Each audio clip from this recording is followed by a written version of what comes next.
तो अजहरुद्दीन। मैंने अपनी जिंदगी की पहली सर्विस शिक्षक की ज्वाइन की। पहला ही दिन था, पहली क्लास में पढ़ाना था।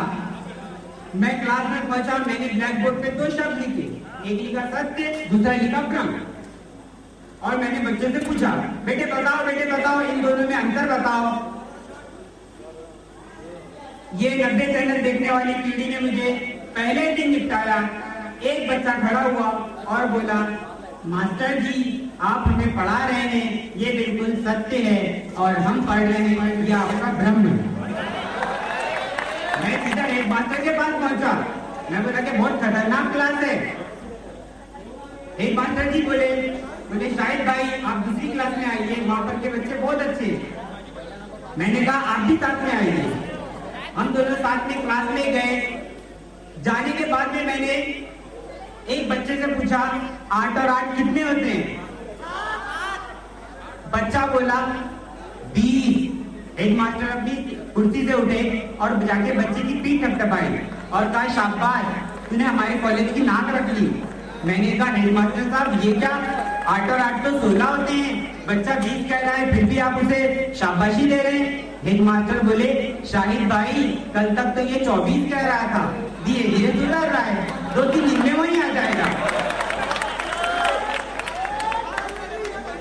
कितने प्यारे होते हैं बच्चे, कितने निराले होते हैं बच्चे। बच्चों से भी अपनी कविता होती है। एक कक्षा में हो रहा था शोर, शिक्षक हो गए बोर।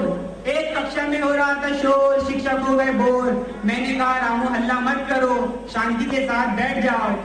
आधी कविता तो आपको ऐसे ही समझ में आ गई होगी। एक कक्षा में हो रहा था शोर, शिक्षक हो गए बोर। मैंने कहा रामू हल्ला मत करो, शांति के साथ बैठ जाओ।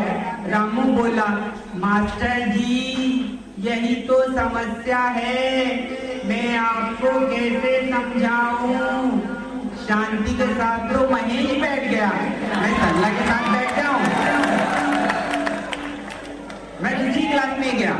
जाने के बाद में मैंने एक बच्चों से पूछा कहाँ तक पढ़े आते हैं? बच्चे बोले 8 तक।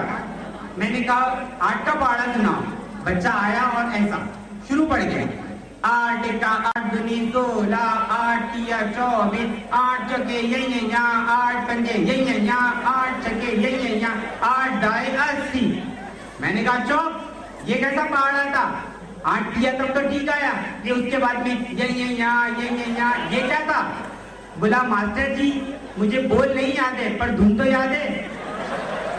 कितने प्यारे होते हैं बच्चे, कितने निराले होते हैं बच्चे।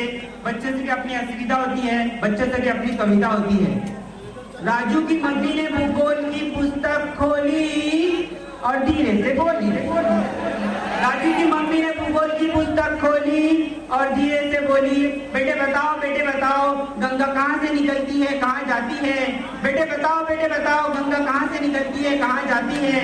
राजू बोला मम्मी जी आपको इतनी सी बात समझ में नहीं आती है, गंगा वर्मा जी के यहाँ से निकल के शर्मा जी के यहाँ पहुंच जाती है। शुक्रिया।